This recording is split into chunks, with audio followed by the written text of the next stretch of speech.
तुमच्या आयुष्यामध्ये शत्रू त्रास देत आहेत, कोर्ट केस अडकलेली आहे किंवा कोणीतरी सतत तुम्हाला विरोध करतोय, अपोजिशनमध्ये सतत तुमच्या असतात, तर 24 एप्रिल म्हणजे उद्या 24 एप्रिल आहे. तो उद्याचा दिवस जो आहे तो बगलामुखी जयंतीच आहे आणि त्याचबरोबर वैशाख शुक्ल पक्ष अष्टमी पण आहे, शुक्रवारचा दिवस पण येतोय. असं कसं सगळंच जुळून आलेलं आहे. सो आजचा दिवस आहे ना, तो देवी बगलामुखीचा दिवस, जी विजय देते, जी सामर्थ्य देते आणि जी शत्रूवरती नियंत्रण करण्याची क्षमता देते. ही देवी जी आहे ना, स्तंभन देवी असं हिला म्हणतात. आता स्तंभन देवी म्हणून का म्हणतात हिला?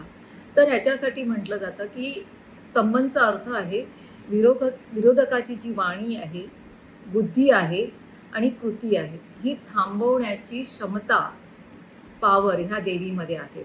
ओके.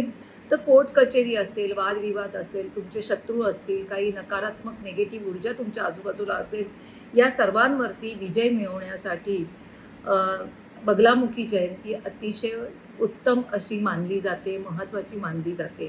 तर ह्या दिवशी करायचं काय आहे? ह्या दिवशी आपल्याला करायचे पिवळे कपडे परिधान करायचे आहेत, पिवळी फुलं अर्पण करायची आहे देवीला, पिवळ्या मिठाईचा नैवेद्य द्यायचा आहे, पिवळी मोहरी अर्पण करायची आहे.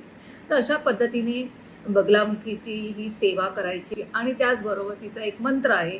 तो मंत्र जो आहे तो 108 वेळा, 21 वेळा, 51 वेळा, जसं तुम्हाला वेळ मिळेल तसं म्हणायचं आहे. तो मी तुम्हाला कॅप्शनमध्ये देते. तर तुम्ही नक्की हा देवीची सेवा करा